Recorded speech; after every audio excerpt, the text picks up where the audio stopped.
Chanakya IAS academy के मंच से मैं आनंद प्रकाश आप सबों का अभिवादन करता हूं, नमस्कार करता हूं और आप सबों को जोहार करता हूं। तो चलिए आज की क्लास की इस कड़ी में हम देखने जा रहे हैं एक नया टॉपिक, एक नया विषय।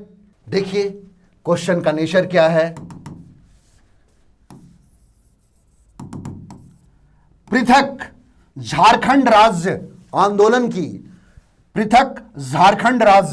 की रूपरेखा स्पष्ट करें।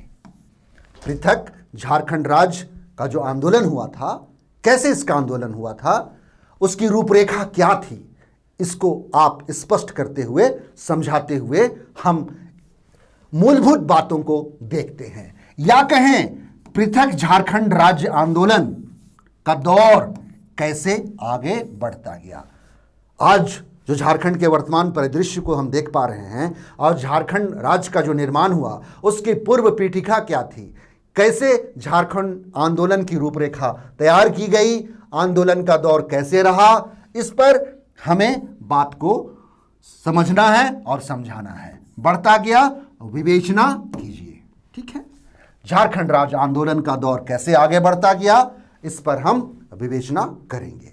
चलिए अब आगे बढ़ते हैं। देखिएगा, ये था आपका क्वेश्चन। अब हर एक पॉइंट को टू द पॉइंट आप लोग समझिएगा। ये पीटी के लिए भी बहुत इंपॉर्टेंट है। जेपीएससी इनकमिंग फ्यूचर में सिविल सर्विस का जो एग्ज़ाम है, या तो आप लोग अगर सीजीएल की तैयारी कर रहे हैं या अभी आने वाला है सब इंस्पेक्टर का, उसमें भी हर चीज़ को आप देखते जाइएगा, समझते जाइएगा और तथ्यात्मक जो बातें हैं उसको समझते हुए इस क्वेश्चन का हल को आप आसानी से कर सकते हैं। इस क्वेश्चन को देखिए, झारखंड आंदोलन का प्रथम चरण, झारखंड आंदोलन का प्रथम चरण कब हुआ? 1912 ईस्वी में हुआ। याद रखिएगा, 1912 ईस्वी में हुआ है।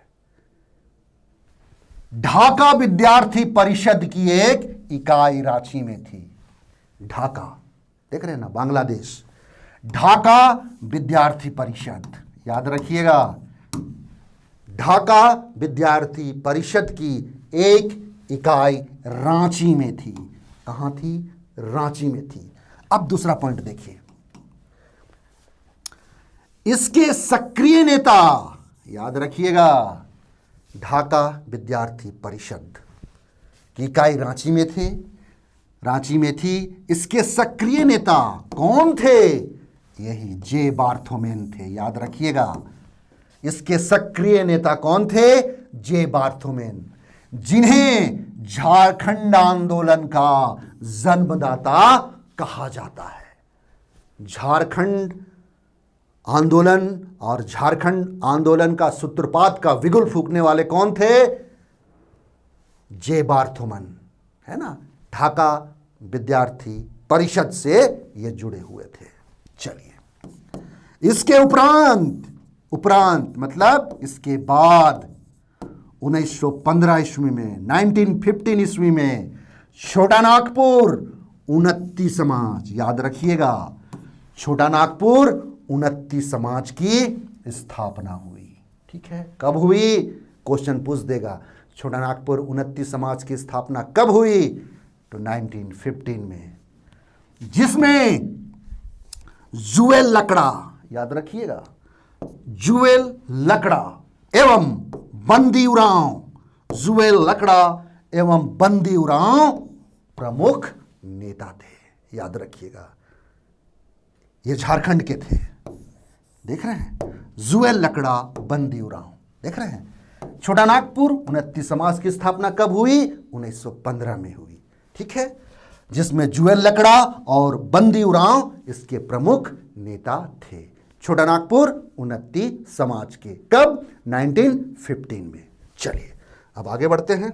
देखिए अगला टॉपिक देखिए, उन्नति समाज के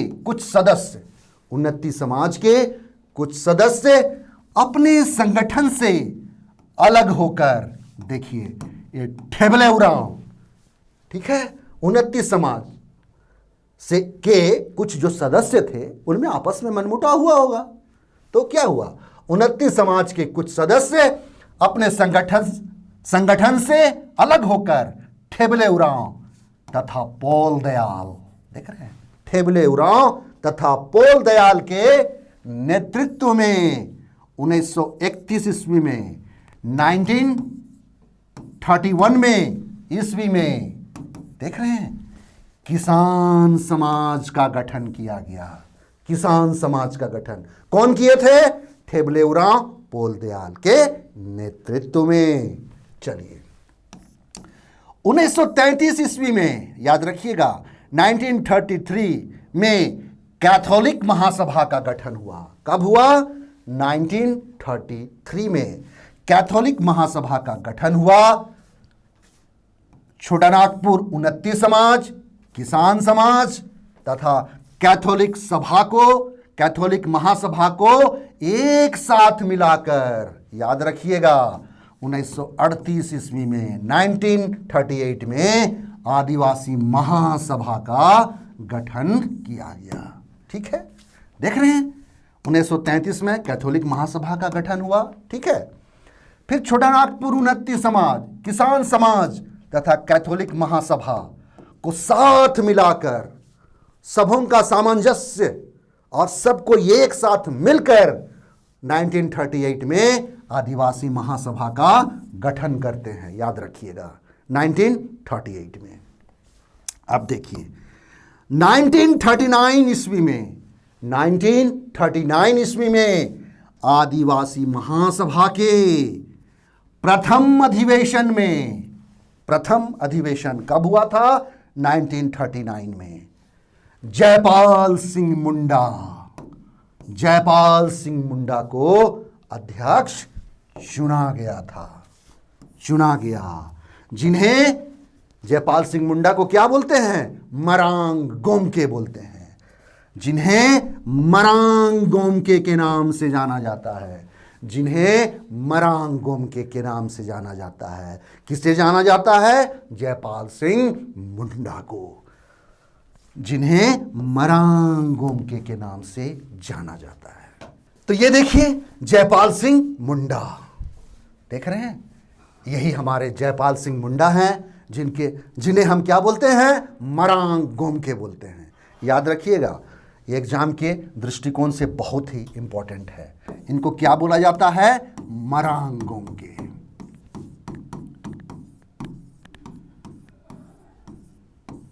देख रहे हैं,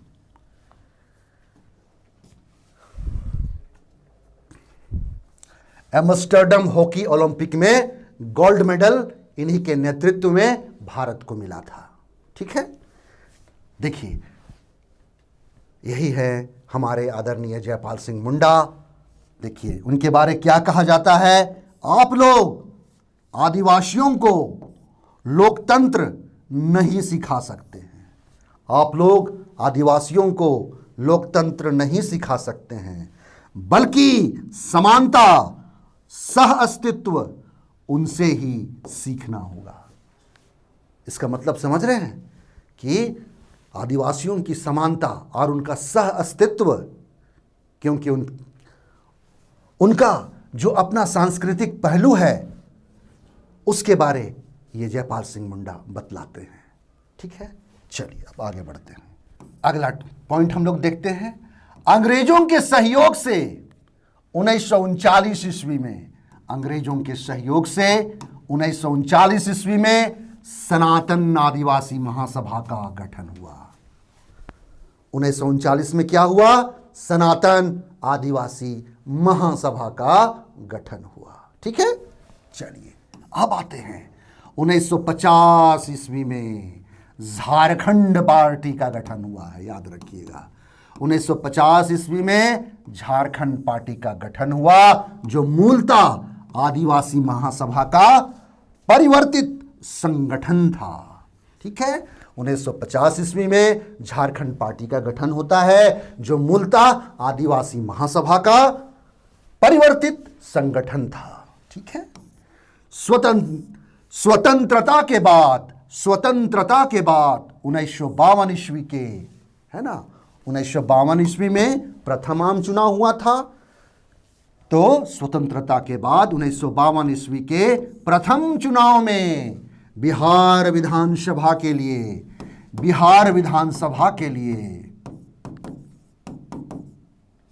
बिहार विधानसभा के लिए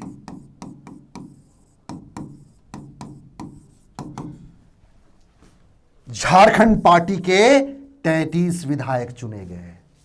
देखिए, स्वतंत्रता के बाद 1952 ईस्वी में जब प्रथम चुनाव होता है तो उसमें झारखंड पार्टी के 33 विधायक चुने जाते हैं।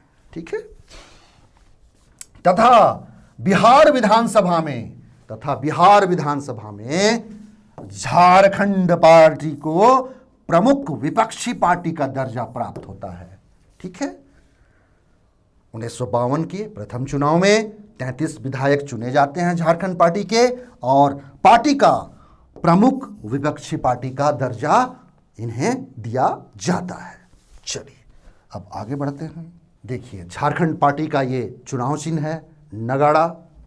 अब देखते हैं 1952 हो गया। अब 1956 ईस्वी के राज्य पुनर्गठन अधिनियम में जयपाल सिंह मुंडा अलग झारखंड राज्य की मांग रखते हैं। ठीक है। कब? 1956 में, 1956 में राज्य पुनर्गठन अधिनियम के तहत जयपाल सिंह क्या मांग करते हैं? अलग झारखंड राज्य की मांग रखते हैं। ठीक है। ये अलग झारखंड की मांग में अपना तर्क भाषाई आधार पर दिए, यानी कि झारखंड राज्य की मांग के लिए ये अपना तर्क क्या बोलते हैं कि यहाँ का भाषा अलग है। तो यही तर्क वो देते हैं कि भाषाई आधार पर दिए, जबकि इस अधिनियम में आर्थिक आधार को अधिक महत्व दिया गया था। कब? 1956 में। तो ये तर्क क्या देते हैं कि झारखंड की भाषा अलग है, लेकिन इसमें भाषाई आधार के जगह में इस अधिनियम में आर्थिक आधार को ज़्यादा महत्व दिया गया था, है ना, जो आर्थिक तौर पे जो राज्य ज़्यादा पिछड़े हैं। लेकिन जयपाल सिंह मुंडा ने भाषाई आधार को प्रमुख तर्क दिया था। ठीक है। अब आगे बढ़ते हैं। अतः अलग झारखंड की मांग को अस्वीकार कर दिया गया। अतः अलग झारखंड की मांग को अस्वीकार कर दिया गया। चलिए अब आगे बढ़ते हैं। देखिएगा 1955 ईस्वी में, है ना, 1955 ईस्वी में